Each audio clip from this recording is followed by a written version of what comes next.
Bonjour à tous. Bonjour à tous, nous sommes le 6 mars 2024. Nous recevons pour la deuxième fois Marion. Dans son histoire, nous nous étions arrêtés à 2016, dans une histoire déjà très riche, et j'invite une fois de plus toutes les personnes qui se sentiraient déstabilisées par le témoignage d'arrêter l'écoute de cette émission. Marion fait l'objet d'attaques électromagnétiques, de harcèlement en réseau, c'est-à-dire la totale, pour une raison qu'on devine un peu dans des contours d'officines noires, ici probablement de type militaire. Je dirais une fois de plus. Tous ces gens semblent avoir oublié qu'ils ont prêté un serment de respecter les conventions de Genève et que pour un militaire s'attaquer à un civil, c'est un crime de guerre. Donc, que ces gens ne se cachent pas derrière l'intérêt supérieur de la nation, c'est naturellement une malhonnêteté, mais je tiens, comme militaire de réserve, à insister sur le fait que les militaires sont tenus par un serment, c'est celui de respecter les conventions de Genève. Je réinsiste encore une fois, tout crime pratiqué sur un civil est un crime de guerre et un jour ou l'autre sera jugé comme tel. Voilà, bonjour Marion, on va redémarrer là où vous voulez, mais vous avez peut-être avant de repartir en 2016, vous avez une donnée médicale à nous fournir qui peut-être s'intègre dans l'entièreté du contexte. Oui, bonjour à tous et merci d'être là. Euh, oui, donc en effet, je voulais revenir sur une maladie que j'ai découverte en 2015. En fait, en 2015, j'ai découvert que j'avais la maladie de Lyme au stade 3, après des années d'errance médicale, hein, puisque j'ai été piquée en 2008, mais rien n'avait été trouvé, aucune maladie de Lyme. Après tous les tests possibles, Oui, je rien me du permets tout. déjà de vous interrompre, Marion, ici, puisque c'est un petit peu mon Oui, domaine et que j'ai moi-même été atteint par une maladie de Lyme. L'errance médicale est un classique, ce n'est pas la seule zone d'errance médicale, loin s'en faut, et je tiens à dire que les tests sont de très mauvaise qualité, c'est-à-dire, je me demande même s'il n'y a pas une volonté de nuire à travers des tests de mauvaise qualité, lesquels tests d'ailleurs ne donnent jamais soit que l'intuition d'une infection Lyme active ou d'une infection Lyme déjà ancienne, ce qui ne signifie pas qu'elle n'est pas active. Elle est peut-être en route depuis très longtemps. Donc, il n'y a qu'un seul test sérieux pour lequel je peux témoigner à titre personnel. C'est un test en PCR qui recherche la présence de bactériophages qui parasitent les Borrelia et qui permettent de savoir quel type de Borrelia et ensuite s'il y a encore véritablement une infection active. C'est le seul test sérieux. Voilà, je vous ai interrompu, pardonnez-moi. je vous en prie. Oui, oui, donc en fait, j'ai découvert cette maladie par rapport à mes intuitions, toujours, puisque ben, en fait, j'avais aucune guidance au niveau de la médecine. On me disait que c'était moi qui n'allais pas bien, hein, que fallait que je consulte. Et donc, vu que je pouvais plus ni réfléchir, ni à peine parler, que je tremblais au niveau de la bouche, que tous les organes étaient en train étaient déficients et que je souffrais énormément, malgré toutes ces souffrances, j'étais persuadée que j'avais cette maladie de Lyme. Et donc, j'ai décidé de passer des tests en Allemagne à mes frais, par voie postale. Ça m'a coûté 400 euros. J'ai eu affaire à un laboratoire extrêmement sérieux qui s'appelle Infectolab et qui m'a renvoyé des tests, non seulement ils étaient positifs, mais en plus, j'avais plusieurs Borrelia, j'avais un niveau d'infection extrême. Et donc, d'après mes symptômes, j'étais au dernier stade juste avant de partir de l'autre côté, en fait. Et c'est d'ailleurs ce qui a failli m'arriver, puisque j'ai convulsé un soir et j'ai Mmh. vraiment failli passer de l'autre côté. Et c'est d'ailleurs cet événement qui m'a inspiré un texte que j'ai écrit qui s'appelle Allons enfants de la Terre, sur lequel je reviendrai plus tard. Bref, donc après tant d'errance médicale, je découvre que j'ai la maladie de Lyme et donc je ne trouve pas de médecin pour me soigner. Tous me rionnaient. Je trouve personne. Et puis je finis quand même par trouver un médecin, un noble médecin, vraiment merci à lui, qui a accepté de me donner des antibiotiques et ça m'a énormément aidé à aller mieux. Ça m'a pas guéri, mais j'ai été beaucoup mieux. Ensuite, il a été interdit d'exercer par l'ordre des médecins pour pratique illégale de la médecine, mais il était très, très, très soutenu par tous ses patients parce qu'il sauvait la vie de plein de gens. Euh, C'est voilà, son prénom, c'est pas Christian? non, D'accord, non, non, non, mais c'est dans le même, voilà, cercle. d'accord. Et en tout cas, j'ai beaucoup d'admiration et de respect pour lui. Et donc, ensuite, il pouvait plus exercer, donc il pouvait plus me soigner, bien sûr. Et c'est là que je me suis formée en tant que naturopathe, puisque n'ayant aucune solution, j'ai décidé de me soigner par moi-même et ça a quand même plutôt bien fonctionné, puisqu'aujourd'hui, je n'ai plus cette maladie. Alors que Petit normalement, incident également, je me suis fait traiter par un confrère qui a beaucoup d'ennuis avec l'ordre des médecins, ce qui finira par être l'équivalent de la rosette de la Légion d'honneur que d'être emmerdé par l'ordre des médecins. Mais j'ai été moi-même traité par naturopathie, donc je confirme ce que vous dites, la naturopathie marche pour la maladie de Lyme. tout à fait.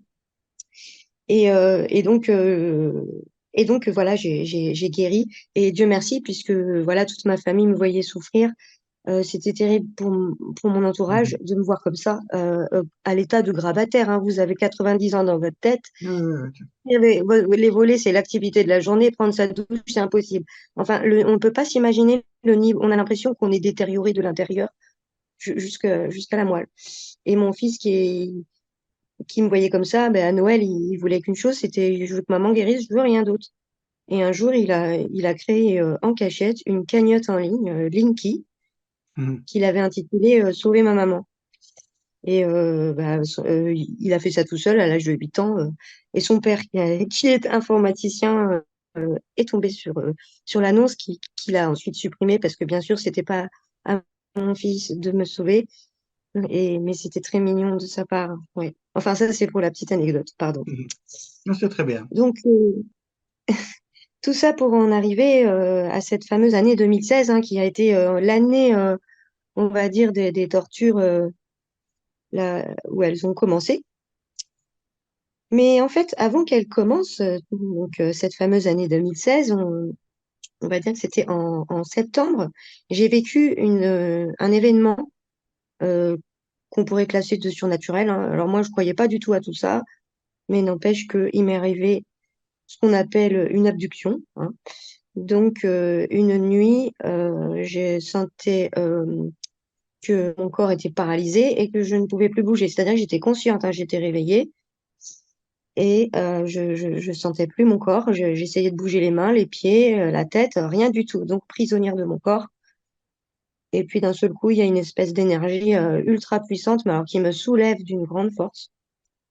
Et alors je peux absolument rien faire. Et en quelques secondes, je me retrouve dans un vaisseau qui a une forme ronde en fait. Je pourrais le décrire, hein, je pourrais même le dessiner ce vaisseau parce que je l'ai vu clairement. Euh, Alors là, je raconte cette abduction, j'ai eu la chance de m'en souvenir, puisque la plupart du temps, on ne s'en souvient pas. Et donc, je me retrouve dans ce vaisseau, et là, je vois des personnes en blouse blanche, mais je ne discerne pas leur visage. Je vois juste que moi, je suis allongée, que je ne peux pas bouger, que je suis auscultée par des êtres en blanc, habillés en blanc, et qui me rassurent en me disant qu'ils vont faire des prélèvements et qu'ils vont m'ausculter, en fait. Donc, moi, je suis pas du tout rassurée, puis je suis pas du tout d'accord avec ça, mais je peux rien faire, je suis complètement paralysée. Et de toute façon, je suis même plus dans mon lit, je suis sur ce vaisseau. Et là, je me souviens juste de cet élément-là où j'ai ces prélèvements. Et ensuite, tout ce que je me souviens, c'est à la fin de l'expérience, je sors du vaisseau et là, je vois l'être extraterrestre qui m'a fait subir ça. Et je le regarde en face, en fait, mais mon âme, elle se soulève. Et je dirais même, elle s'élève comme si elle voulait prendre plus de force que lui, en fait, parce que c'est exactement la sensation que j'ai eue. Mon âme s'est mis comme à briller plus fort que lui, parce qu'il était très puissant en face. Il avait des gros yeux noirs.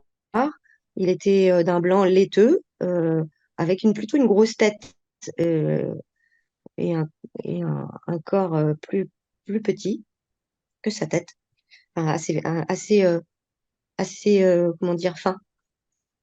Voilà. Et là, je vois que avec ses tentacules, donc ces espèces de mains, mais qui sont des tentacules, qui viennent se greffer sur mon cerveau, hein, comme un câble électrique. Et là, je vois qu'il branche ça sur ma tête. Et il me dit, maintenant, je vais t'enlever toute ta mémoire, comme ce qu'ils font à tous les autres, en fait. Donc, il met ça sur ma tête, et c'est là que mon âme s'élève, elle dit non. Elle dit non, mais alors dans une explosion, je revois cette scène, je m'élève et je dis non, et ça s'arrête. Et je me souviens plus de rien ensuite. Tout ce que je sais, c'est qu'au réveil, je suis incapable de me lever, je suis au plus mal. Alors que j'étais en train de guérir de la maladie de Lyme, que j'allais beaucoup mieux, je me retrouve mais alors encore plus malade que je ne l'étais. Et puis, bizarrement, je vois à mon réveil que j'ai des petites coupures en plus au niveau des bras et des cuisses. Mais quand même, ce qu'il faut que je vous dise de très important, c'est que quand même, à mon réveil, j'aurais cru à un mauvais rêve comme tout le monde s'il ne s'était pas passé l'événement suivant. En fait, mon fils, qui avait donc 8 ans à cette époque-là, 7 ou 8 ans, et il est venu me réveiller parce que justement, je me levais pas. Et il me secouait, maman, maman, maman. Et j'étais demi-consciente. Et puis, il me dit, maman, maman, j'ai vu ce qu'ils t'ont fait. J'ai vu toute la scène, j'ai vu ce qu'ils t'ont fait. Je dis, ah bon, bah, et j'étais dans un état, je lui répondais un peu complètement endormie et pas tout à fait moi-même. Et puis, il me dit, maman, il y a une boule rouge qui est venue te prendre, je l'ai vue, et ils t'ont fait quelque chose. Ils t'ont fait quelque chose, maman, et il y a une boule blanche qui est venue te reprendre et qui t'a ramené là. Elle est venue te sauver, cette boule blanche, en fait. Voilà ce qu'il m'a raconté. Donc là, j'aurais vraiment cru à un rêve. Mais là, mon fils, qui avait déjà beaucoup de vision à cette époque, lui aussi, eh bien, il me raconte qu'il a vu cette expérience, en fait. Donc j'ai compris que c'était pas un rêve. Et puis en plus, ces paralysies, je les avais assez régulièrement, sauf que je n'avais pas le souvenir. Donc j'en déduis que j'ai eu plusieurs abductions, bien sûr. Euh, et donc, suite à cette abduction, à mon réveil, comme j'ai dit, je n'étais plus la même personne. Très rapidement, j'avais des idées qui n'étaient plus les miennes, comme une sorte de contrôle de la pensée. Et ça, je l'écris. J'ai écrit justement ce qui s'est passé. J'explique ça, que j'ai l'impression qu'on contrôle ma pensée. Alors à l'époque, je suis au courant de rien. Et j'entends aussi des voix dans ma tête qui m'appellent. Céline, tu veux mourir. Tu vas mourir. Là, tu vas aller mourir. Tu vas aller. Alors il me donnait des directives en fait. Puis je me rendais bien compte que c'était pas mes idées. Voilà. Donc ça a été un gros, gros choc. Et suite à ça, j'ai déclaré une drôle de maladie en fait, hein. Une drôle de maladie et je réalise aujourd'hui de quoi il s'agit.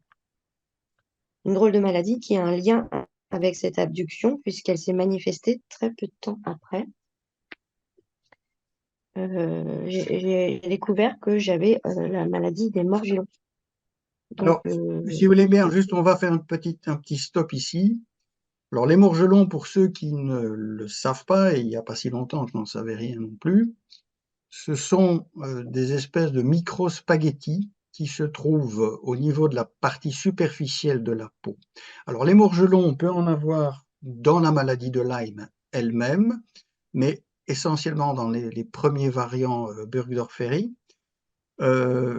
Et d'un point de vue histologique, je sais de quoi je parle, j'ai vu beaucoup de diagnostics, on va dire Gall et compagnie, parce que ce sont des petits réseaux qui se trouvent dans l'épiderme. Ça, c'est pour les morgelons de Lyme.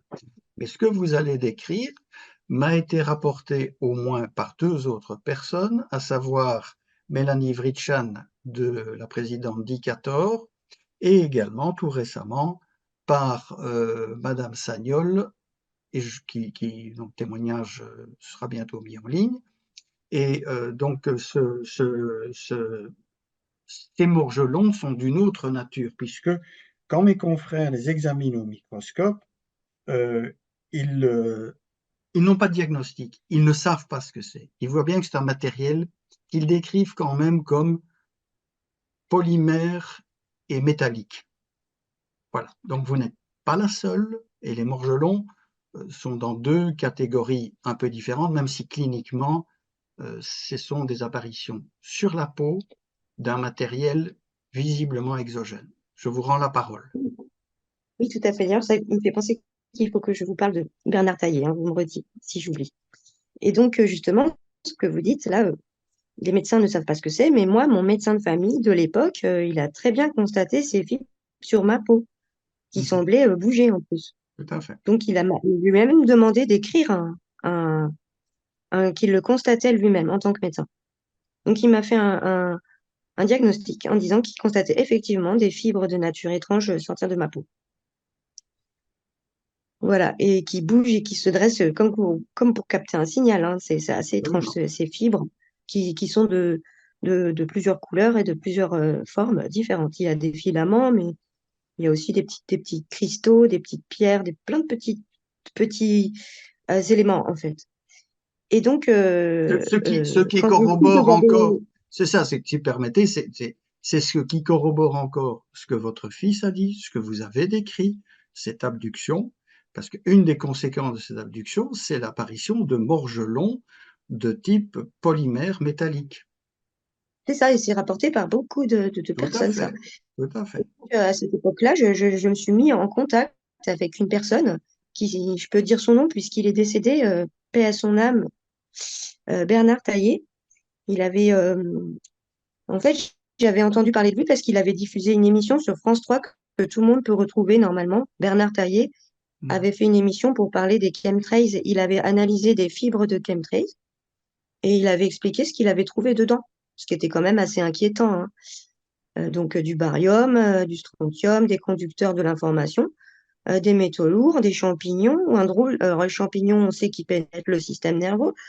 Enfin, c'est bizarre, tous ces trucs. Et puis, des, des, des fibres de nature bizarre. Ces fibres de nature bizarre, en fait, qu'il a découvert dans les résidus de chemtrails, il en parle dans cette émission sur France 3. Mais ensuite, il va faire une enquête sur les gens atteints des morgellons et il va même diffuser sur Internet les résultats. Et moi, je vais tomber dessus. Et du coup, je les trouve et je vois que il dit que les fibres des morgellons découvertes sur les personnes sont de même nature que ce qu'on retrouve dans les chemtrails, en fait, dans les filaments des chemtrails. Et donc, je lui demande, je l'appelle, en fait. Au départ, il pense que je suis des services secrets ou que j'en veux après sa vie parce qu'il a reçu des menaces de mort et qu'il me le dit. Et d'ailleurs, il est donc décédé d'une crise cardiaque en janvier dernier. Enfin, c'est son courage qui lui aura malheureusement valu, je pense, cette fin. Oui, enfin, Mais en tout cas, c'est ça, quand on dit une crise cardiaque, c'est-à-dire qu'on n'a pas fait d'autopsie. Si on en a fait une, on n'a rien vu. Et évidemment, le malheureux pathologiste, que je peux comprendre s'il y a eu une autopsie, n'a rien trouvé, mais dans ce cas-là, on écrit mort d'une cause non précisée. Parce que les armes électromagnétiques, puisque c'est quand même le sujet, permettent d'arrêter un cœur à distance, hein, soyons très clairs. oui, tout à fait.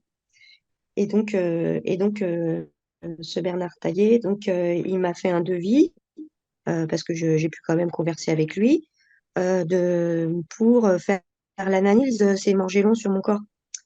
Et donc, ça coûtait 2 000 euros. Donc, j'avais pas les moyens, vu que déjà, je devais me soigner toute seule avec mes plantes et que ça me coûtait vraiment beaucoup d'argent chaque mois. Voilà. Et sinon, toujours pour en revenir à ces morgellons, donc quand j'ai commencé à découvrir que j'avais ça, j'étais horrifiée, à tel point que ben, je les observais sortir de ma peau, de mon corps, de la peau. Alors, paradoxalement, beaucoup au niveau de la colonne vertébrale, à l'arrière, au niveau de la première dorsale. Je voyais ces fibres sortent beaucoup à ces niveaux-là. Et j'ai remarqué qu'en fait, il y avait des éléments qui les faisaient sortir plus, comme l'argent colloïdal ou par exemple le gros sel. Juste le gros sel, d'en mettre sur mes mains, ça faisait sortir des centaines de morgellons sur mes mains, des fils de toutes les grandeurs, de toutes les couleurs. Et pour pas devenir folle, je me rappelle, j'avais dit à mon frère, écoute,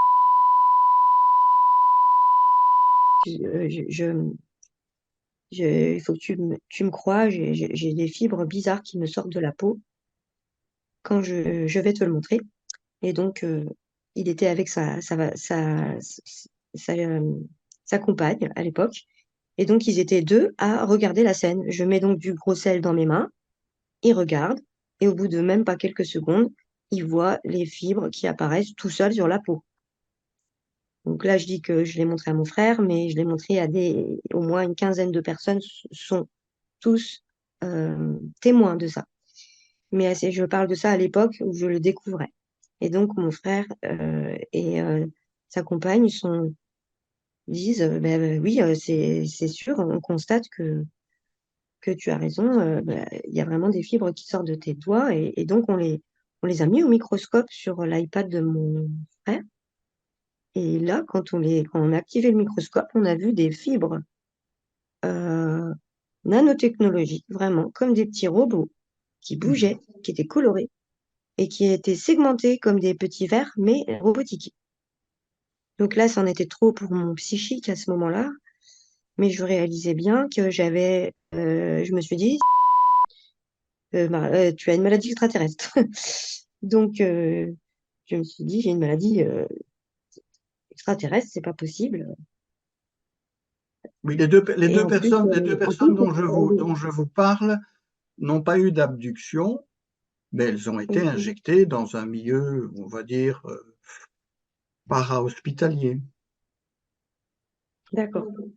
Après, je me suis rendu compte que ces fibres, ils apparaissaient à la lumière bleue.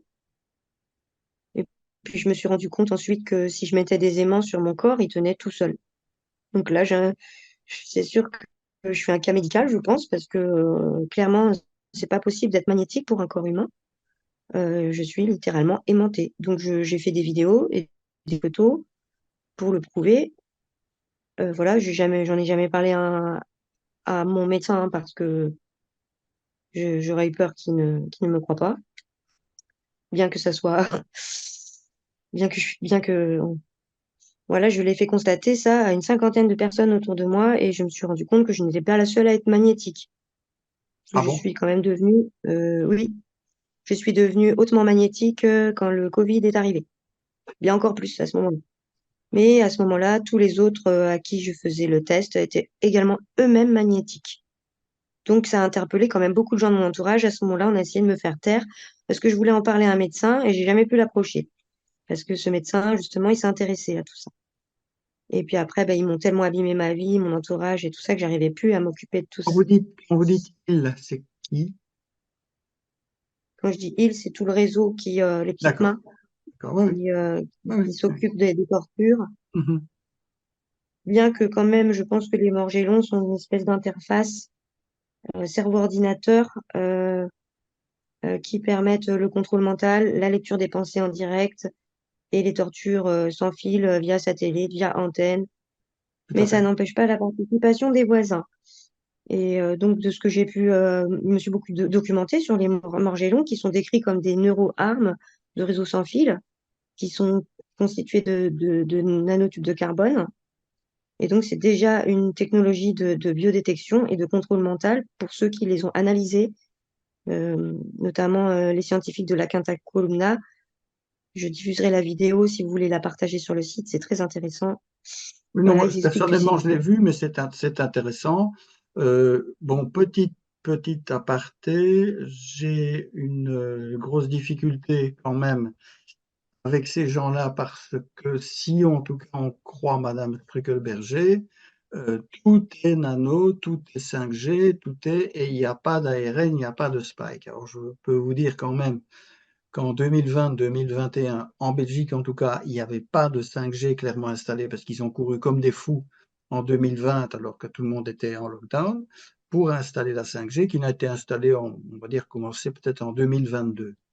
Donc, me prétendre qu'il n'y avait pas de Covid parce qu'il n'y avait pas de 5G en 2020-2021, c'est un non-sens. En plus, le Covid réagissait à l'ivermectine, ce qui est quand même un peu étonnant pour, on va dire, de la nanotechnologie et plus de l'électromagnétisme. Donc, je pense qu'il y a les deux. Je pense qu'il y a les deux. Ils ont une opération de type biologique et une opération effectivement de type graphène, nano, 5G, armes psychotroniques derrière. C'est tout à fait évident. Oui, oui, oui. Et donc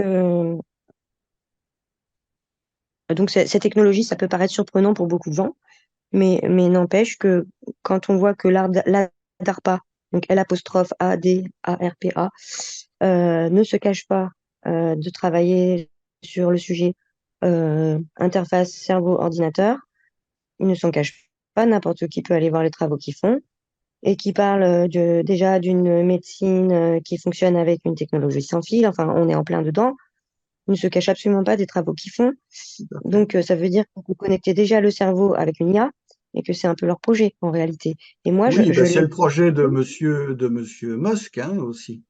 Donc, moi, j'expérimente au quotidien cette interférence de l'IA dans ma pensée, dans ma psyché. Si aujourd'hui je suis vivante et que je peux témoigner, ça relève de l'ordre du miracle pour moi. Je pense que j'ai eu beaucoup d'aide, que j'ai eu beaucoup de chance, j'ai aussi eu beaucoup de force, je pense, intérieure Absolument. pour avoir résisté à ça. Et surtout, je suis entourée par des amis formidables et des personnes de ma famille formidables également, que je remercie de tout mon cœur. Je serais pas plus là sans eux. Parce que voilà, quand on voit qu'avec cette technologie sans fil, enfin, cette technologie, ils m'agressent moi, mais également mon entourage. Mais c'est un point où vous pouvez pas vous imaginer. Quand je vous dis lecture de la pensée en direct, c'est que si par exemple, mon conjoint s'approche pour une relation intime, il se rend compte lui-même que je suis brûlée à l'endroit, il pose sa main et je déclenche au bout de quelques secondes des gouttes de transpiration qui déferlent sur ma peau. Et ma peau atteint pratiquement 50 degrés. Et donc, il retire sa main en disant, mais c'est moi qui te brûle. Et je lui dis non. Après, maintenant, on vit ça depuis 15 ans. Voilà, on ne sait même pas comment on a résisté à ça et comment on résiste encore aujourd'hui, puisqu'il nous agresse perpétuellement. Mais quand même, je voudrais quand même rassurer les gens pour dire que notre force est plus forte.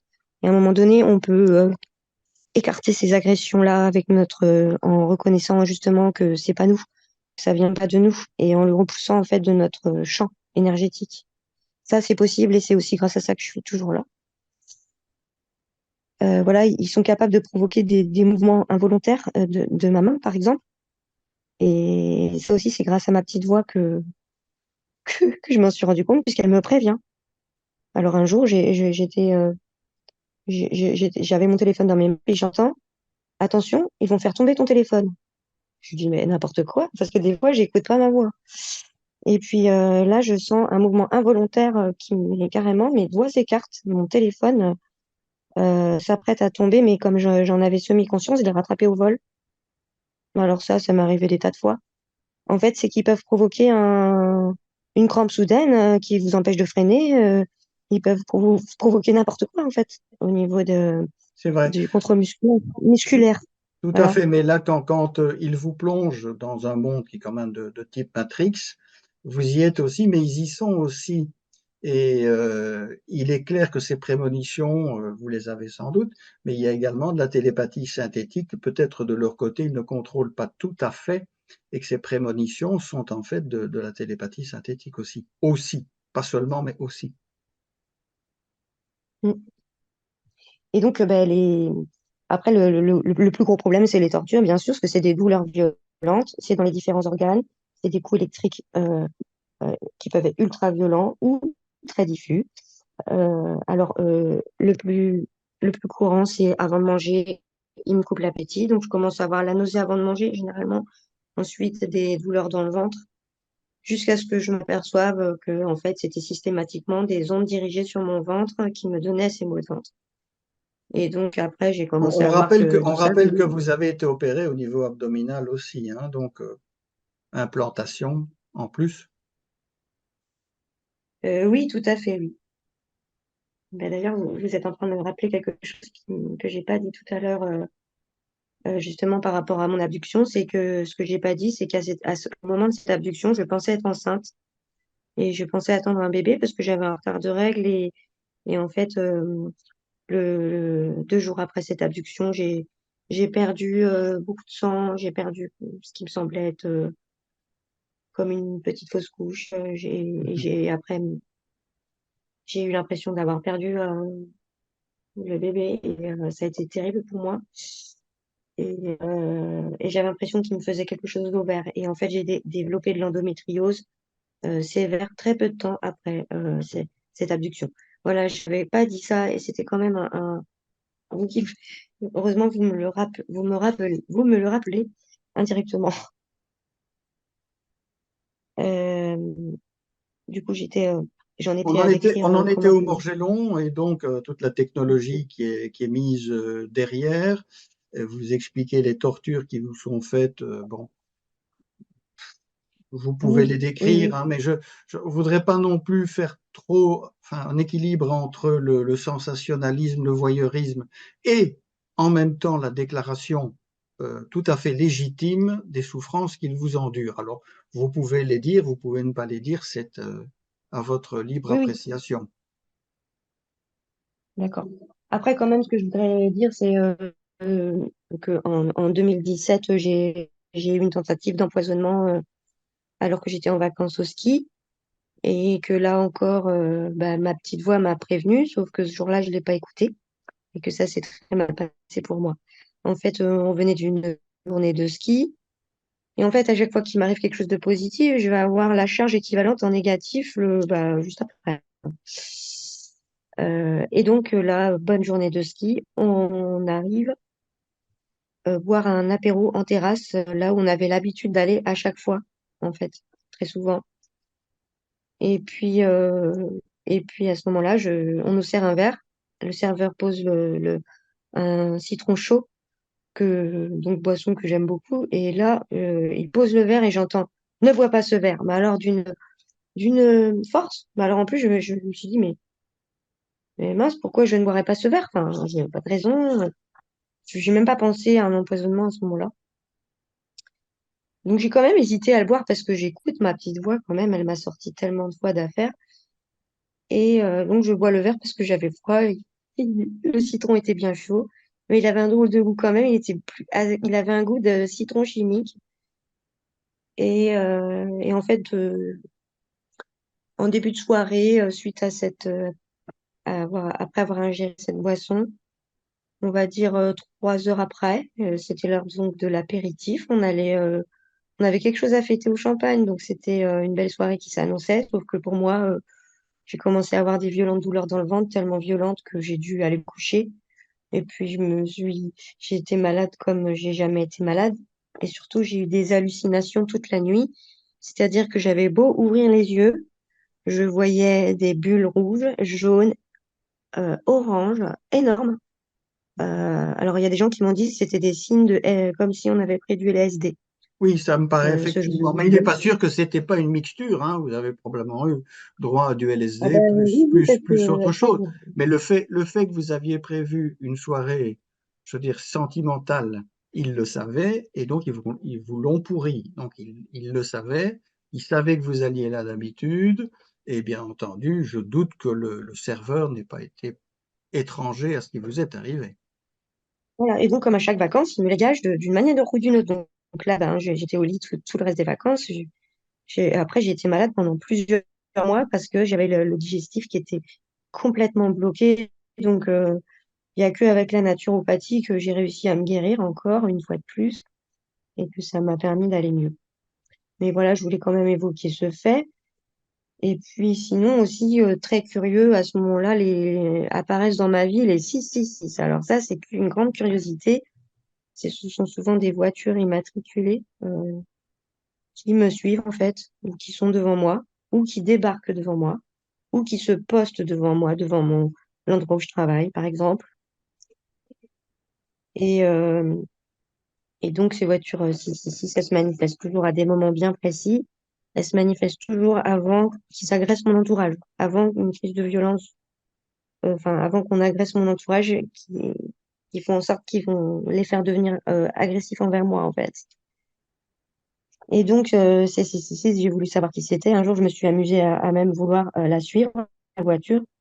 C'est-à-dire que euh, j'ai suivi la voiture et je voyais bien elle ne savait pas où elle allait et qu'elle paniquait. Et à un moment donné, on est arrivé dans une impasse qui n'était en fait une rue qui aboutissait sur une énorme entreprise barrée avec un énorme portail avec marqué Attention, danger. Et je me suis garée derrière lui, donc il pouvait plus avancer. Je me suis dit, ben, qu'est-ce que je fais? Je descends de la voiture et puis je reste en compte aux nazis. Oui, Mais parce que j'étais remontée, moi, à l'époque, j'étais vraiment, il y a de je quoi. voyais très Il bien y a de quoi. qu'ils m'agressaient, qu'ils en voulaient à ma vie et tout ça. Mhm. Et puis, j'ai attendu 5 minutes, 10 minutes, mais je rigolais en moi-même, hein. Il est jamais sorti de sa voiture. Non, ben écoutez, j'ai une Donc, petite incidente. J'ai eu exactement le même scénario. J'ai une poursuite, enfin, j'ai poursuivi quelqu'un en voiture. Je l'ai coincé pendant plusieurs minutes. Et je peux vous dire, bon, on va rester poli, qu'il n'était pas à son aise. Parce que ces gens sont lâches. oui, très lâche, mais ils ont l'impression d'être forts parce que, en plus, je pense qu'ils nous entendent dans leur Oui, voiture. Parce que, en fait, depuis quelques temps que j'ai réalisé ça et que c'était vraiment vrai, en fait, parce que je me suis quand même longtemps plus folle, je m'amuse à leur parler quand je vois que j'ai des tirs, des ondes qui viennent de la voiture et que d'un seul coup, j'ai des énormes malaises. Et bah, je me mets à leur parler, je lui dis, ben, qu'est-ce qu'il fait le nazi? Il est pas content. Il fait joujou avec ses jouets. Et puis, d'un seul coup, alors, le nombre de fois où elles se sont arrêtées pile, où elles se sont garées, où elles sont tournées sans clignotant d'une drôle de manière. Et il y en a qui ont été complètement déstabilisées. Alors, c'est pas forcément des voitures, si, c'est bien sûr, hein. Par non, contre, non, ce non, sont mais souvent les mêmes voitures. Ce sont souvent l'entreprise les où il mêmes est, oui, l'entreprise voitures. où il est resté bloqué, elle avait quelque chose à voir dans l'affaire ou c'était un pur hasard qui s'est laissé coincer? C'est qu'en fait, cette entreprise a bloqué la rue. En fait, c'est qu'ils pouvaient plus avancer. Donc, en fait, elle fermait la rue. Je pense que ils s'attendaient pas à ne pas pouvoir sortir de cette rue. Et d'ailleurs, elle s'est pas indiquée comme une impasse. Donc, en fait, ils pensaient pouvoir Ça, ils ne savaient pas, moi, oui. je le suivais, mais en fait, il s'est trouvé coincé, je pense. Il s'est Oui, trouvé coincé. c'est ça. Je pense pas qu'il m'ait amené Bravo. là par un... Non, non, bravo. Et donc, bah, c'est ces qui se sont beaucoup manifestés encore par la suite. Et notamment, un jour où mon ami a fait a eu un grave problème au cœur et il s'est mis à gonfler son cœur, en fait. Les pompiers sont venus le chercher. Et donc, il a été hospitalisé. Il avait quelque chose de très grave. Et donc, après une semaine passée à l'hôpital, à savoir qu'est-ce qui s'était passé, bah, ils n'ont pas trouvé ce qui s'était passé, hein. N'empêche qu'il avait quelque chose de très grave qui fait que voilà, et son cœur a vraiment, il a failli passer. Ben, vous avez Eh une bien, petite idée, vous avez j'arrive, oui, une petite idée de ce qui lui est arrivé, hein? oui, oui, tout à fait, j'ai une idée, mais je vais pas. Voilà. Et donc, qu'est-ce qui se passe? Je vais chercher ce jour-là. Donc, et et là, donc, qu'est-ce que je vois garé juste derrière moi? Et c'est une voiture, et juste derrière moi, juste derrière. Je venais le chercher. Et ça s'est reproduit encore la semaine dernière, ça, puisque encore mon conjoint pour, euh, devait aller pour se faire retirer un petit kyste, voilà, banal. Et donc, je devais aller simplement le chercher. Et donc, je suis allée le chercher. Il est monté dans la voiture après son rendez-vous. On était sur le parking de l'hôpital. Il monte dans la voiture et devinez quelle voiture était postée juste devant nous. À ce moment-là, elle recule d'une place de parking, nous obligeant à attendre qu'elle sorte et à la suivre, bien sûr. Une 666. Bon, ça arrivé tellement de fois que là, je raconte les éléments les plus flagrants. Alors Mais oui, quand même, ça fait... oui, on fait de nouveau une petite incident. Dans tous ces milieux militaires auxquels j'ai fait allusion, les barbouzes, les officines plus ou moins dégueulasses, mais il y a aussi des passerelles très importantes avec les milieux satanistes, voire pédosatanistes, parce que, bon, il est clair que vous êtes quand même, d'une certaine façon, l'objet d'un sacrifice rituel, parce que il n'y a pas d'autre explication. Euh, cherche pas chez vous spécialement à tester un autre type d'arme. Les morgelons, il n'y a pas que vous. Euh, on a vraiment l'impression d'un crime ritualisé. Mais peut-être qu'il faut trouver dans ce crime ritualisé une cause ou un groupe dont on parlera plus tard. Oui, alors il y a des choses très importantes que je voulais également rajouter. Euh, que déjà j'ai eu la preuve par deux personnes qui ont des hautes fonctions que ces tortures existent et sont faites sur des innocents et que le gouvernement est au courant. Donc la première personne qui me l'a dit, Chimène qui l'eût cru. euh, c'était en 2018, j'étais en formation à Paris, justement en naturopathie, médecine chinoise. Et là, je subissais déjà les attaques, je mesurais déjà ces attaques, donc j'étais très ciblée sur Paris, c'était énorme. Euh, et donc je dis à tout le monde, à la fin de la formation, je me rappelle, j'ai dit à tout le monde de quoi j'étais victime, parce que pour moi, il fallait que je témoigne, même si on m'en empêchait à chaque fois. Et donc, je dis ça devant tout le monde, que je subis ces attaques. Je montre même mon appareil qui mesure les micro-ondes, je leur montre en fait.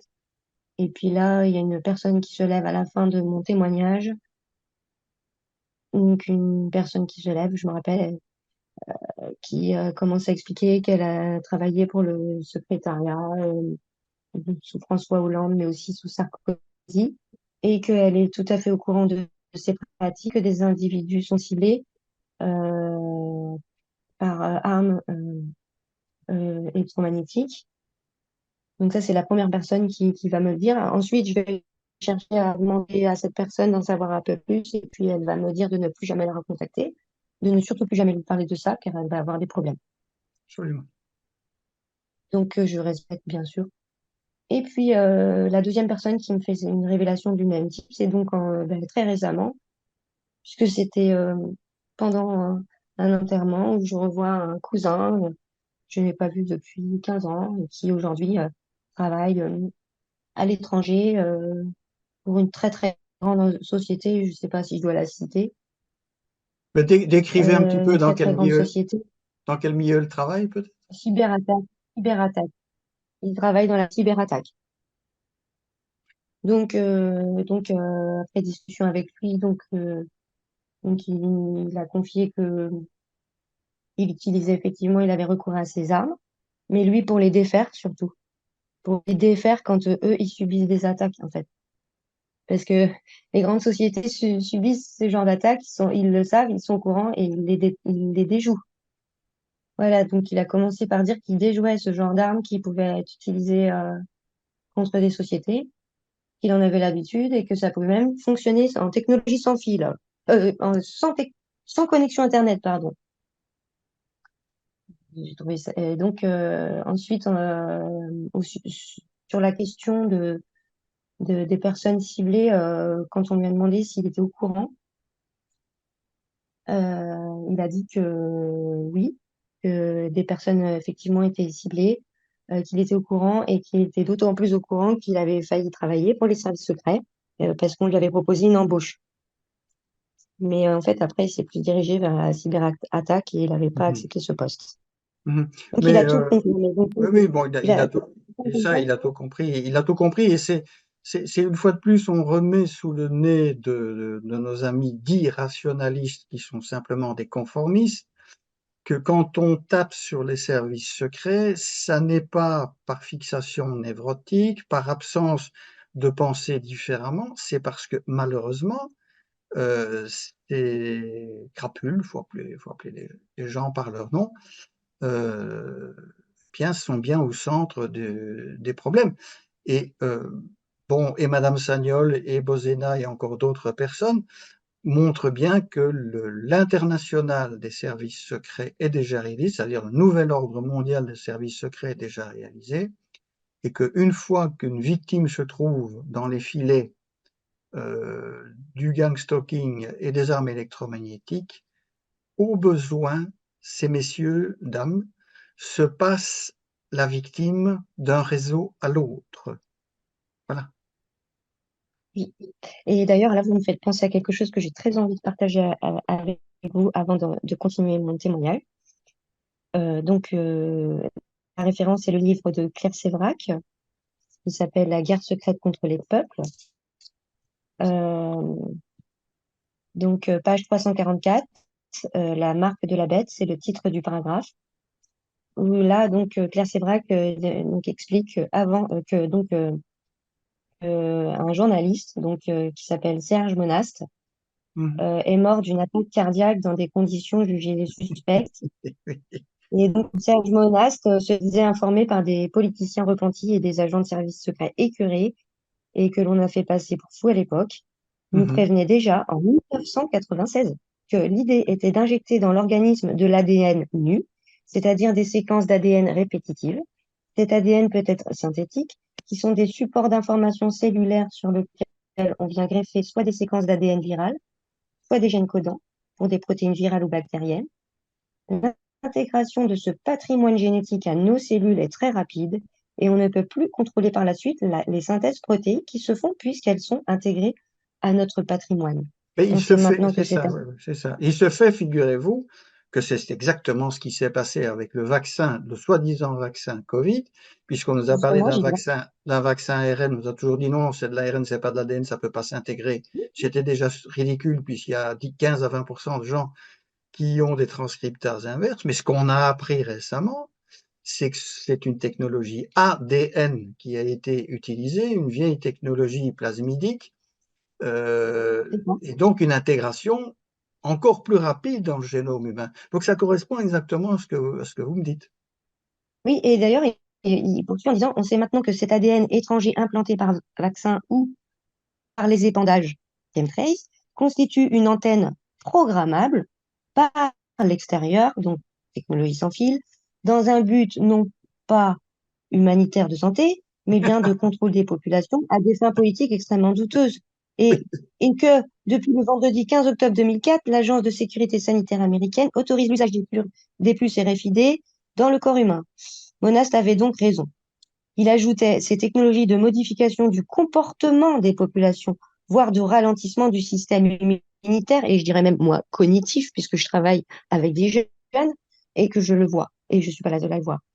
Voilà, enfin, petite parenthèse, voilà, altération du système immunitaire ou de production de toxines mortelles à l'aide de fréquences gigahertziennes. Donc là, je pourrais vous communiquer toutes mes analyses sur ce sujet parce que je vois, moi, les infrasons qui viennent m'abîmer, lesquelles sont diffusées, comme je l'avais dit dans ma première émission, qu'on pouvait voir ces attaques. Voilà.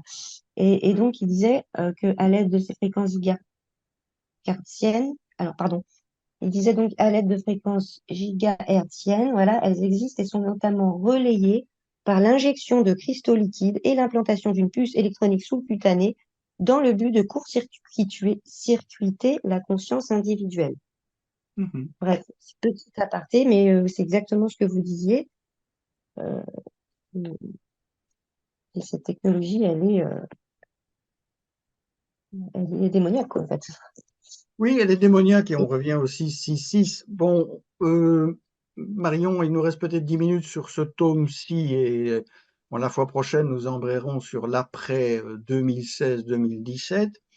Est-ce que, avant d'embrayer pour un prochain... Là, tout ce que je dis, pardon, mais là, tout ce que je dis, ça recouvre, en fait, j'ai un petit peu navigué dans le temps, quoi. Je D'accord, veux c'est pas grave. dire, j'ai pas fait un C'est pas... tracé Oui, oui, oui, oui, c'est pas euh, très grave. Mais très net, simplement, voilà. puisque Et je vous vouliez, rapportais des éléments aussi oui, oui, tout à fait. récents.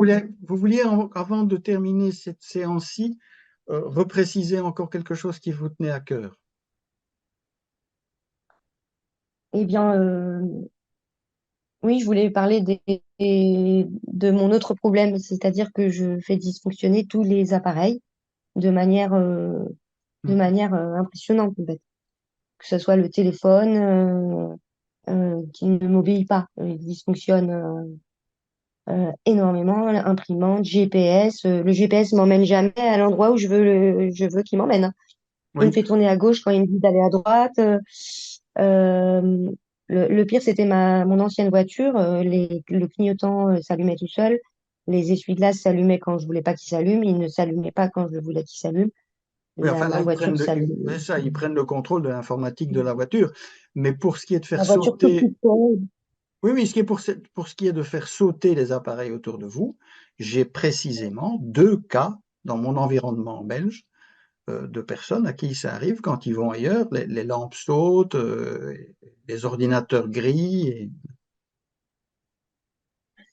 Oui, c'est ça. C'est vraiment et puis des choses absolument incroyables. C'est-à-dire que je pourrais raconter euh, que donc j'ai voulu envoyer un mail qui était très très important pour moi. Et au moment de l'envoyer, j'avais plus de connexion Internet. Donc je demande à mon conjoint qui est informaticien s'il peut juste me partager sa connexion Internet le temps que j'envoie le mail qui est très important pour moi, c'était pour nous inscrire à une soirée festive, le genre de choses qu'on ne fait jamais.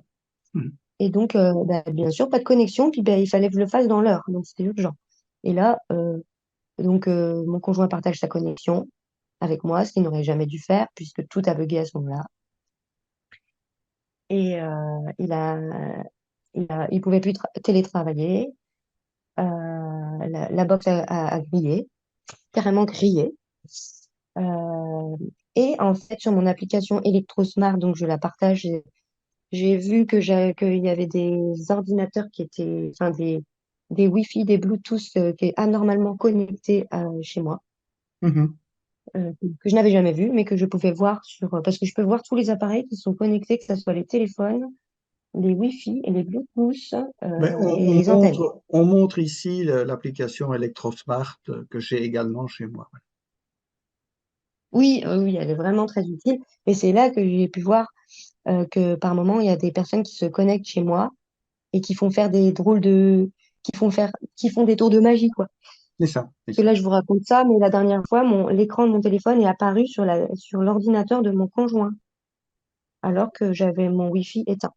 Oui, bah, Moi, mon faut Bluetooth comprendre, était oui. éteint, Faut et comprendre donc que c'est ces pas gens que doivent s'amuser mon aussi, hein. appareil, voilà, Oui. mon appareil, Bon, et donc bah, pour un informaticien, c'est quand même assez rigolo parce que bah, il pouvait pas l'expliquer.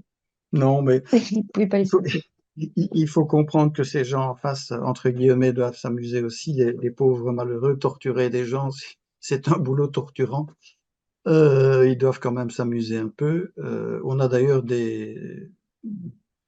maintenant des convictions que, en tout cas, un certain nombre de personnes qui sont dans ces réseaux sont, oui, des pervers, il n'y a pas de doute, mais il y a un bon nombre de personnes qui sont tenues, soit parce qu'elles ont commis des délits, soit parce qu'elles en commettent, soit parce que on les tient par la pédo, c'est un grand classique. Voilà, donc dans le réseau qui vous martyrise, ces gens n'ont pas vraiment leur libre arbitre, hein, ils sont des pions et rien de plus. Oui, oui, tout à fait. Mais, Sans et compter donc, il y a l'intelligence artificielle maintenant qui, à voilà, l'évidence, a pris le contrôle essentiellement de la manœuvre, hein. c'est ça.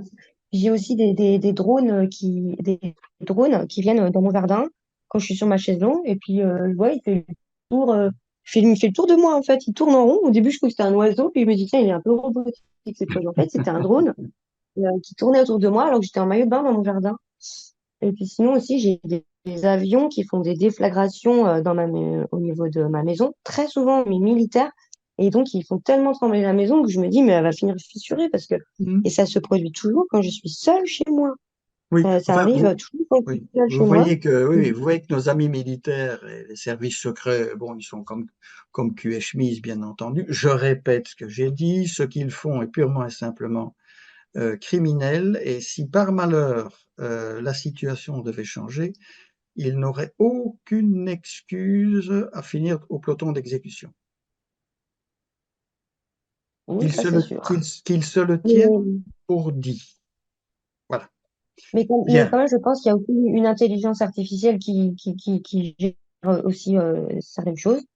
Parce que pour être aussi tout à fait, millimétré tout à fait. par rapport aux activités, par exemple, quand je sors de chez moi, À partir du moment où je franchis la porte, ou même juste avant, ça s'allume les micro-ondes très très fort. Parce qu'ils veulent déjà à chaque fois que je veux sortir chez moi, je dois accepter de subir ça.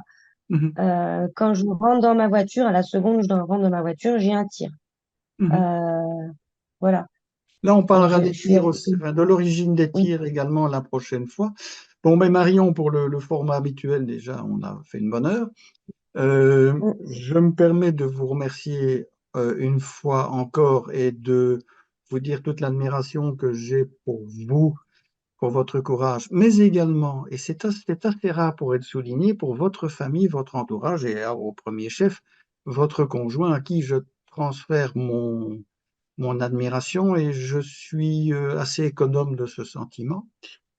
J'en profite également pendant les remerciements je remercie Anne et Bernard qui sont les chevilles ouvrières pour la mise en onde de toutes ces émissions sans qui je pourrais vraiment pas faire grand-chose. Et je vous dis donc à la prochaine fois.